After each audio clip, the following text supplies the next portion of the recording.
Um, it was like a scene from Casualty or Holby City, on the TV, but it wasn't on TV, it was real.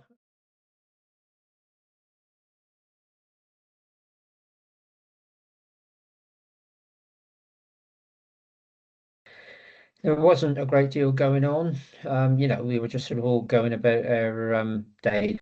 Then we actually got a call from Olivia to say she'd been admitted to Derriford with an infection, which at the time we weren't too concerned about. However, a day later we got a call from Derriford to say she'd taken a turn for the worse and had been admitted to ICU.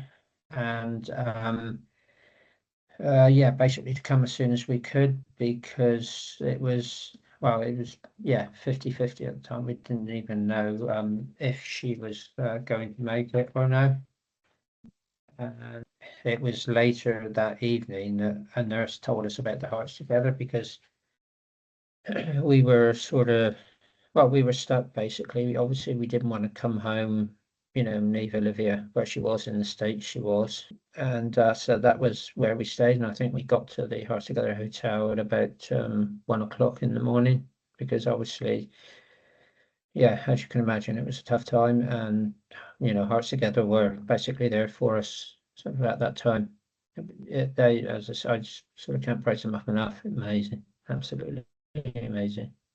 On the Sunday morning, I think it was, I had breakfast there and everything like you do. And we went to Derriford. It was then that we found out that she'd been placed into a medically induced coma.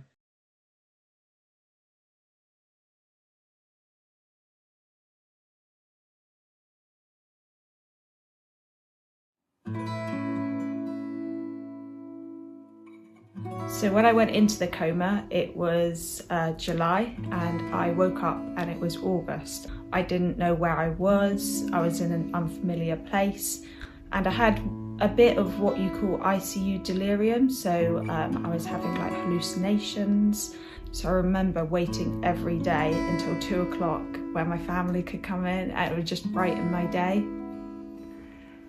I went from being able to walk myself into A&E on a Thursday to being in intensive care on the Saturday, and my family urgently needing somewhere to stay. And the last thing you want to be thinking about is, where am I going to sleep tonight? How much is it going to cost? So to know that was all taken care of, that just meant a lot to our family. You never know when you're going to be in that position. We never in a million years thought that would be us. During my critical illness, it was actually during my first year at university.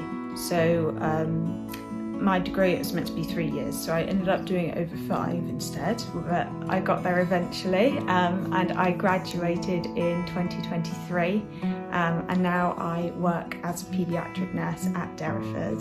It's the small things that you remember, so that has had a massive impact on how I nurse my own patients.